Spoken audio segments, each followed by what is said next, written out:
All right, guys, how you doing? Episode 2, second inaugural episode of Down to the Wire. I'm here with Coach of Wheels, Coach Josh Krinksky. How you doing, Coach? Good. Thanks for coming by. Absolutely. Thanks for having me. Thanks Yes, for sir. giving me the time. Yes, sir. All right, so Appreciate let's it. get right into it. So what we do at Down to the Wire, we like to get a little bit deeper into the under the surface level of the basketball program that you're coaching, and that's Wheels.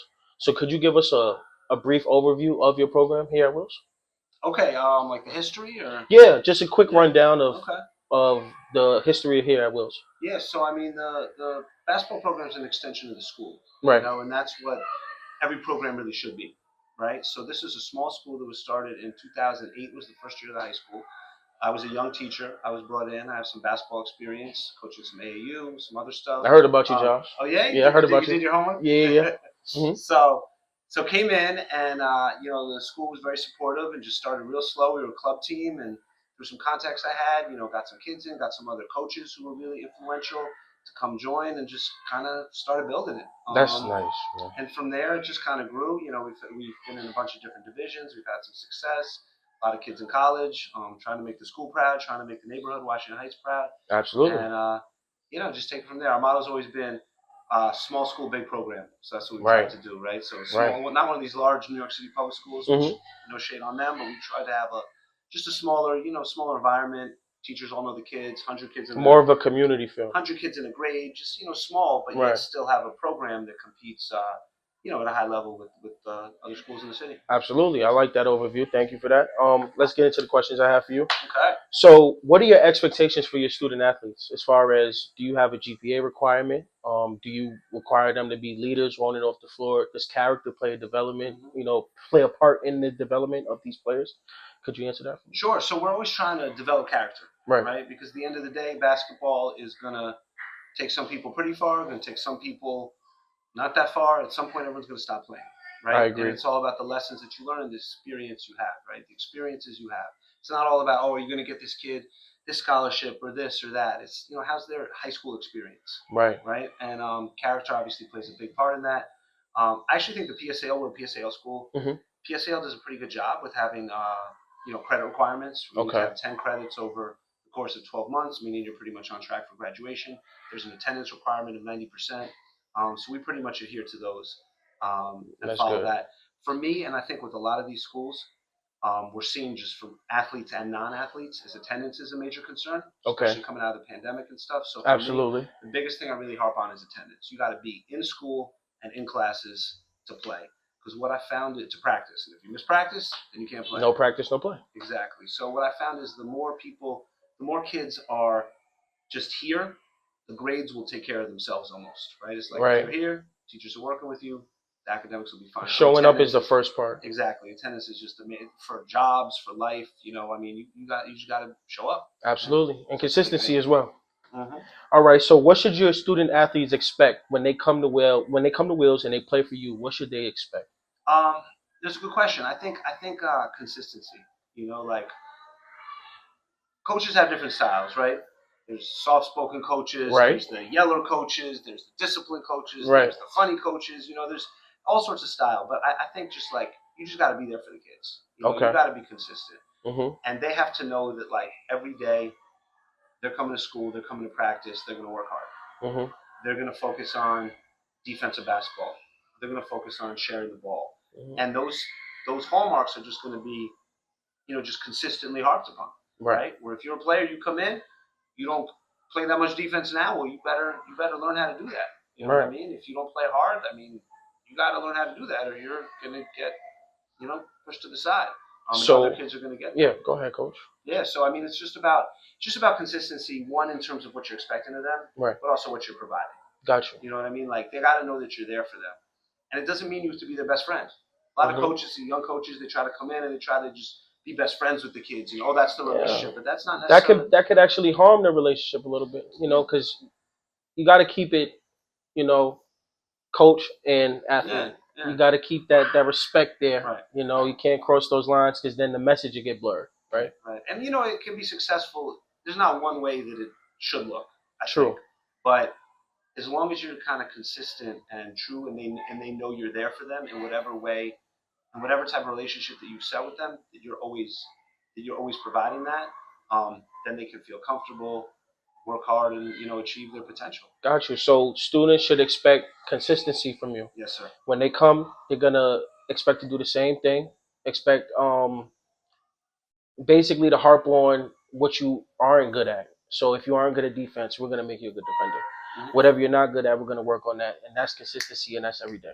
Yeah, Got you. for sure. All right. I mean, it's when I was very young and stuff, you think about like, oh, I got to be a coach. Yeah. I'm gonna come up with this play that no one's ever thought of, and I'm gonna make that. That's not really basketball, It's like the fundamentals of the game.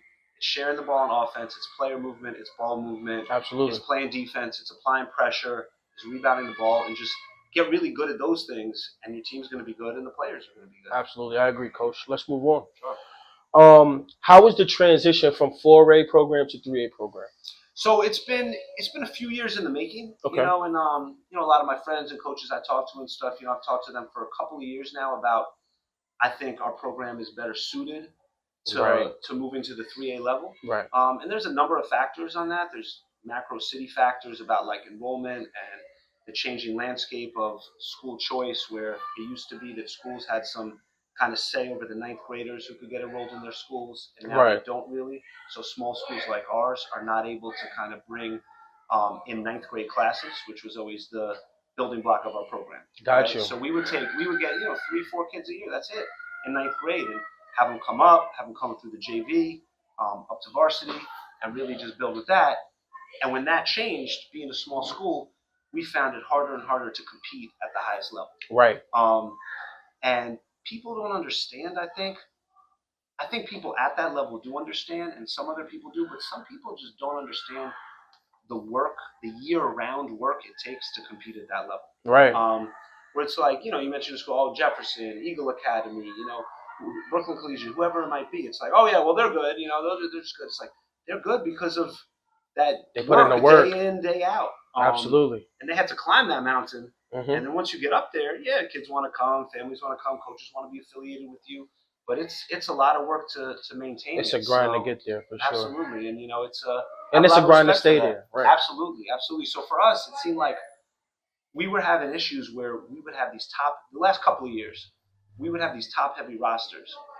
We would get like one or two very high-impact 10th, 11th, mostly 11th, 12th grade transfer, who would kind of keep our team at that level. But then the team around it couldn't really support it. And it wasn't good for those kids because they're being put in a level that they really weren't able to flourish in. Right. I had a couple of kids quitting every year, which I never had before. Wow. Just really because they weren't able. It wasn't the right level for them. Yeah, it was probably intimidating. It can be. You can't have a team where it's like 4 kids can play at that level and 7 kids really can't. It's not good for the community. It's not good for building team culture and stuff. Right.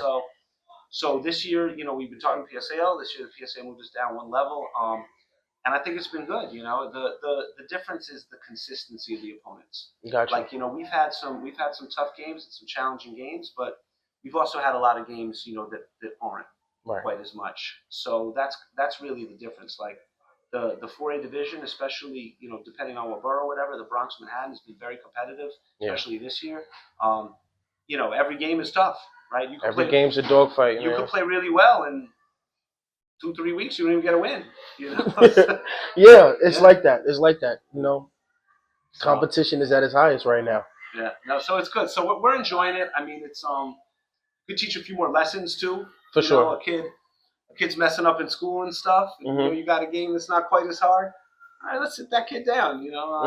So it's But again, it's a new thing for us, right? We've been at the top level for 9 years, so this is our first year dropping one level. So we're still seeing how it goes and hoping to make a deep playoff run. And I wish you nothing but success at this next level, the next endeavor, the next course.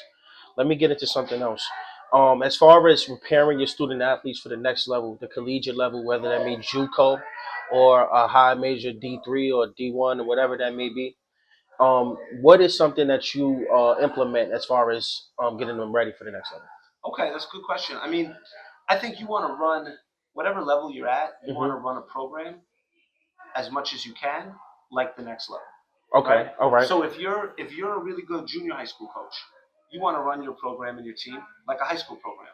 If you're a high school coach, you want to run your program like a college program. Gotcha. The top college programs, I'm sure. I mean, we're not. And they run it like pro clubs. They're running it like a pro program. That's a fact. So it's just about attention to timeliness, being on time to things, maximizing practice. Using the clock. Absolutely. They get out there. I'll put 5 minutes on the clock. I say, okay, you got 5 minutes to work on shooting or working on your game, however you want to do it. I'm not telling you what to do. That 5 minutes goes down, or maybe it's 10 minutes one day. Okay, now it's time for the next thing. I'm trying to make the clock with every drill we do. Right. So it's really, really organized. But more than that, just being real with kids about where they're at. Right. Delusion is a big thing in the community right now. Yeah. So yeah, being real and keeping them focused, that's definitely huge. And I'm happy. I'm happy that I'm seeing online and stuff and platforms like you and coaches who are talking a lot. They're talking about delusional kids now. Yeah. Where before I feel like it was going on and people didn't want to talk about it as much. Yeah. Now I feel like it's important to talk about it. There's no true development happening if we're not being real. Yep. So we have to be real with the parents, yep, with the kids, yep, and sometimes with the coaches themselves. Yeah. For sure. I'll tell you a little story. I had this was many years ago. I had a strong team. I had a couple of kids who were college players, and there's one kid who I was hoping would be a college player. He was a 6'3" guard, so we had the measurables. Right. But his game really hadn't developed. He was a very high academic kid, so I reached out to a high level academic D3 program that I knew coach, and they came and saw us play in the summer. We were playing in a summer tournament at Iona College, and I said, "Come see this kid." Right. So we came and saw him. The kid scored about 2 points. Okay. Right. He was a fringe starter for us. Scored about 2 points. After the game, I went over to the coach, said, "Hey, what did you think?" He said, "Josh, he scored 2 points." I said, "Well, yeah, but what did you think about his height and his form?" And he said, "Look, college basketball is really hard. It's really hard. Yeah. To be a college player, you got to be one of the best high school players." Mm-hmm. Right? Yeah. And that stuck with me a lot. It was in my own assessment of where kids are at, right? If you're in the 3A Manhattan scoring 7 points a game, we got to focus on other things for the next level. Not necessarily competitive basketball, right? Right. But it's also about trying to then motivating kids and yourself to try to get kids to that next level. Right. Right? Because okay, right now, you are not at this level that you want to be at. It's September. By March, let's see if we can get to get to that level. Absolutely. But not just being oh yeah, you're gonna beat this, you're gonna beat this. But it's no, okay, well, how are we gonna get there? Because maybe we're not there just yet. Right. Thank you. That was a great answer, Coach. Thank you. Another question that me and you talked about? How can the PSAL improve? Okay, great question. I mean, first of all, I'll just say, a lot of times people, badmouth the PSAL. Whatever. Yeah. But it's a lot of that. It is, and listen, rightfully so. We got to hold people accountable. Yeah, for sure. But it is a big job they have, mm-hmm, right? And I feel like basketball people, they focus so much on almost like the PSAL is just doing basketball. Right. Right? You got, 8 to 10 full-time employees for the whole organization, and they're doing, 70 different sports and scheduling 500 different schools, and yeah, how many coaches and how many kids. I mean, this is the largest school district in the world, I believe. Right. So one, it is a big job. One of, yeah. I do think they've made some improvements in the past 2 years, really trying to get the divisions right. Gotcha. And I think there's a long way to go to get them where they need to be. Mm-hmm. But I like how the PSAL has focused on Lee Church in particular, the basketball commissioner. Yes. On the boys' side. He's focused a lot on getting these divisions right with a 2-year cycle. And if you dominate to a certain extent, then you have to move up. And then there's a window for when a school can request to move up or down. And it's based on school enrollment size. And so there's some positive developments with that. But I think just continuing to strive to get it right. Mm-hmm. I mean, I really feel like the 4A division, and people talk about this a while, coaches. They've been talking about it for a while. It needs to really be a really high-end elite division. Right. I think there are too many teams in it. Mm-hmm. Right? I mean, if you look at all the boroughs, they're probably, we can look it up, but 20 to 30 teams. Probably low 30s, right? Right. There probably should not be 30 to 32 4A teams in the city, right? There are not that many programs with that much talent, with that much, dedication, to be at that level, right? Like Absolutely. a lot of people say, we should mirror kind of the Catholic League a little bit. Like the Catholic AA has, I don't know, 10, 12 teams. Right. They got the Bronx, Manhattan ones. They got the Queens, Brooklyn ones. That we could kind of mirror that. And then what you'd have then is you'd have stronger divisions across, right? I agree. So then you take in maybe 15 schools from the 4A that are still good, that have good coaching, talented kids, top tier programs, kids, but not quite at that highest level. Right. You move them to the 3A, all of a sudden the 3A is a much better product. Mm-hmm. You know what I mean?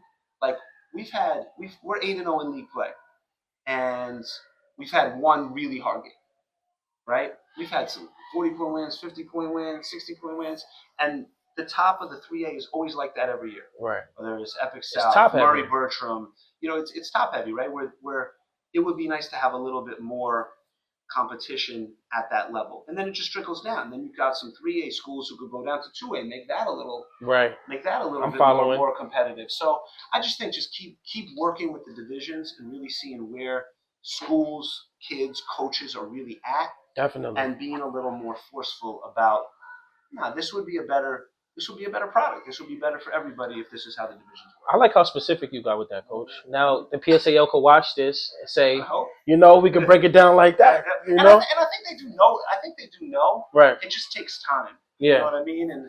And in the end of the day, the principals at schools have a lot of power, and they should. And some people are change adverse, and they don't want to switch things up. But ultimately, I think that's where we should go in terms of the competition getting more. I mean, you see posted on Instagram all the time or whatever.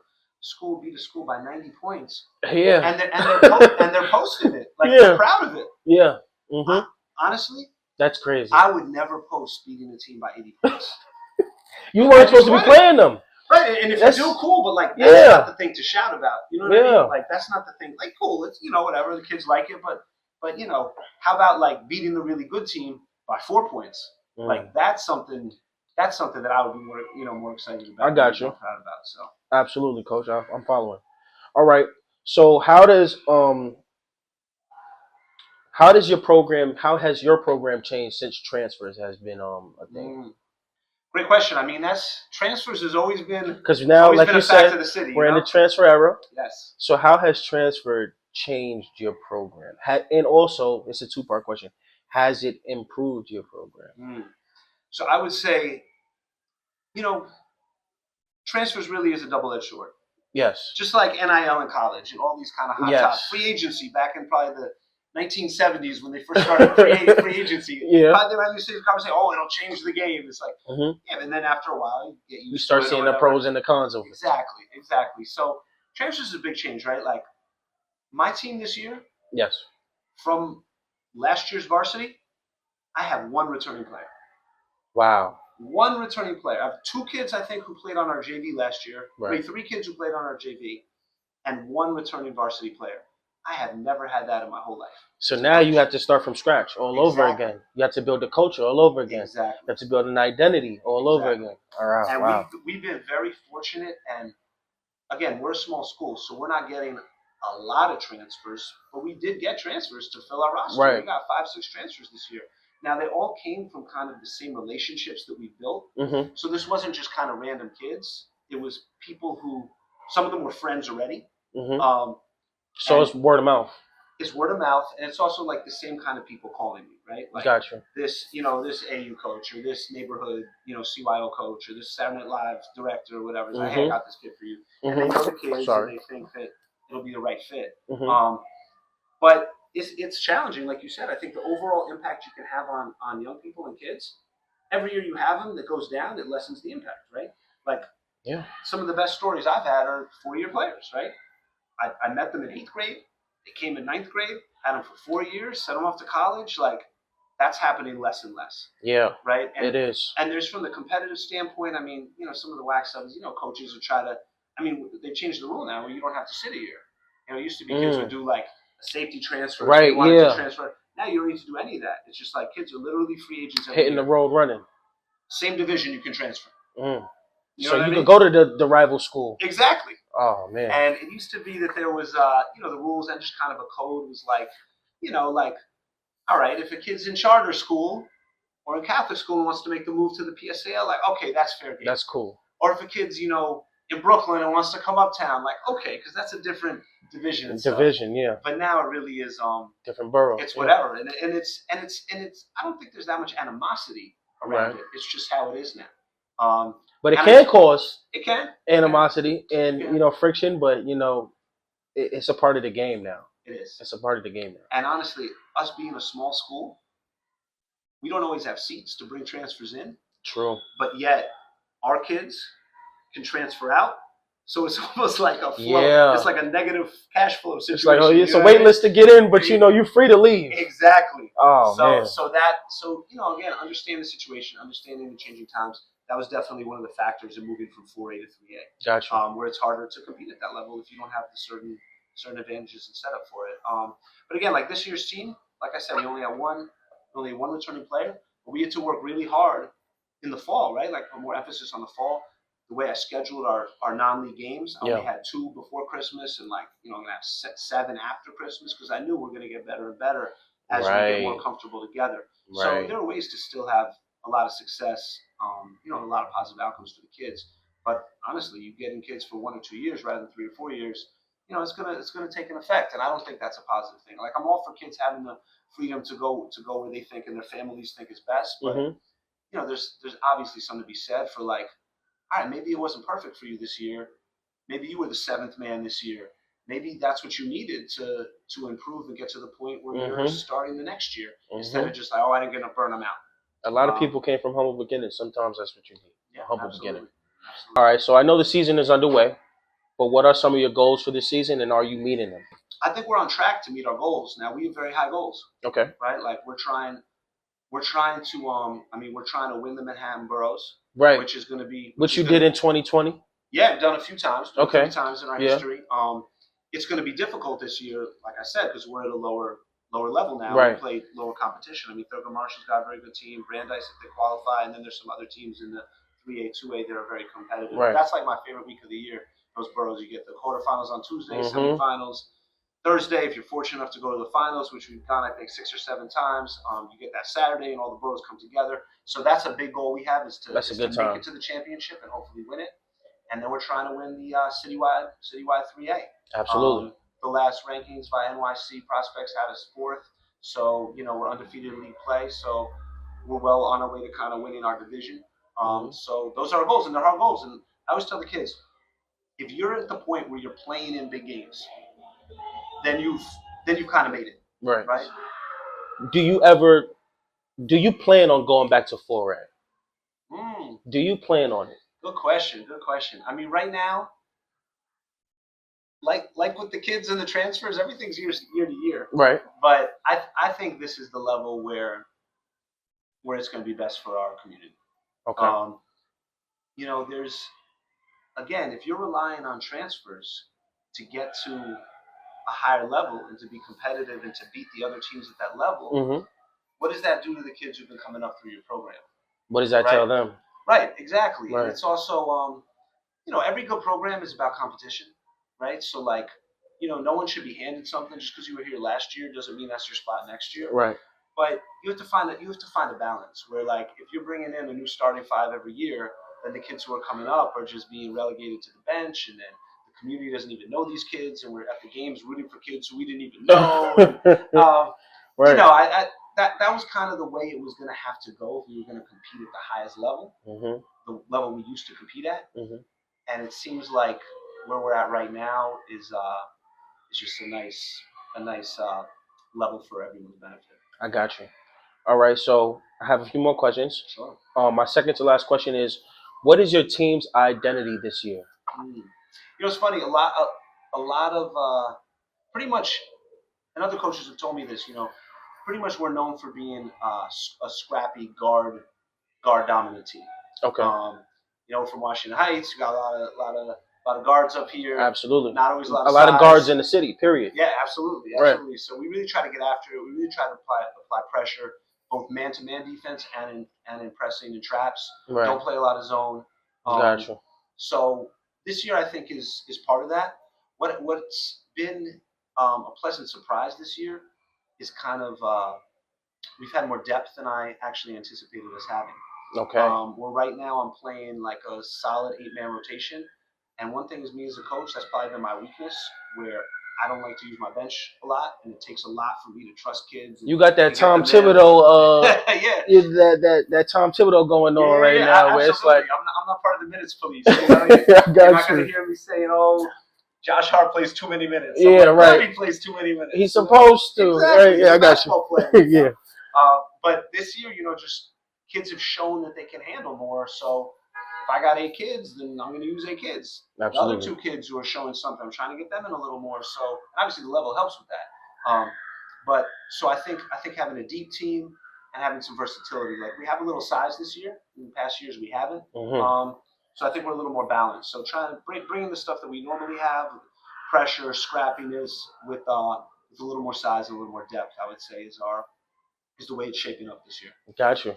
All right, so Coach, thank you for the interview, but I want to end with our signature question. We ask this through every episode.